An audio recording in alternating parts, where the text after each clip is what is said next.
समर्था दिवाली से पहले घर के पुराने जूते चप्पल कपड़े फेंक दीजिए, जाले उतार लिए और दिवाली की रात को गाय के गोबर से लीपिए और गाय के गोमूत्र पूरा घर में छाटिए। गाय के गोबर में लक्ष्मी का वास होता है, गोमूत्र में गंगा माता का वास होता है और लक्ष्मी नारायण की पूजा दोनों को साथ में कीजिए। और उस जगह पे लिपने के टाइम आप कंडे गाय के कंडे के ऊपर हवन भी कीजिए तो लक्ष्मी माता चल के आएंगी। इसका शायद में एक ब्राह्मण की कथा भी आती है। उनको एक ब्राह्मण की 4 बेटी थी और उनको बेटी शादी लायक हो गई तो उन पास पैसे नहीं थे तो महात्मा के पास जाके ब्राह्मण ने बोला, ब्राह्मण लड़की की शादी करने भी पैसे तो है ही नहीं। तो महात्मा जी ने उनको उपाय बताया कि आप बेल के नीचे बैठ के श्री सूक्त का अनुष्ठान कीजिए तो माता लक्ष्मी प्रसन्न होकर आपको पैसे दे देगी।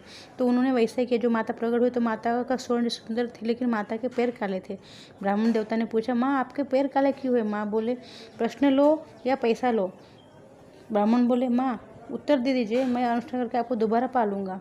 तो माँ बोले, लोग धन की प्राप्ति के लिए उनका माथा मेरे चरण पर रगड़ते हैं, माथे में तो पाप होते हैं तो मेरे चरण काले हो गए हैं।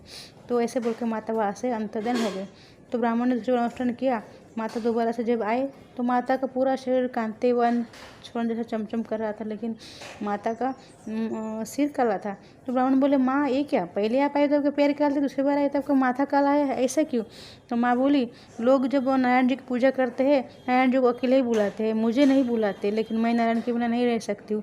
मैं तो नारायण की अर्धांगिनी हूँ ना, तो मैं उनके बिना उनको छोड़ कैसे रह सकती हूँ। इसलिए मुझे उनके पैर में अपना माथा रगड़ना पड़ता है, इसलिए मेरा माथा काला हो गया है। तो ऐसे बोल के माँ वहाँ से अंतर्धान होके चले गई। तो ब्राह्मण बोले, माँ आप चले जाइए, मैं तीसरा अनुष्ठान करूँगा और आपको नहीं बुलाऊंगा, नारायण जी को बुलाऊंगा और आप फिर चले आना। तो उन्होंने ऐसा ही किया। तीसरी बार उन्होंने लक्ष्मी नारायण की पूजा साथ में की। आपको भी लक्ष्मी नारायण की पूजा साथ में करनी चाहिए और गणेश जी की भी करनी चाहिए, क्योंकि तो बुद्धि बिगड़ती है जब पैसा आता है।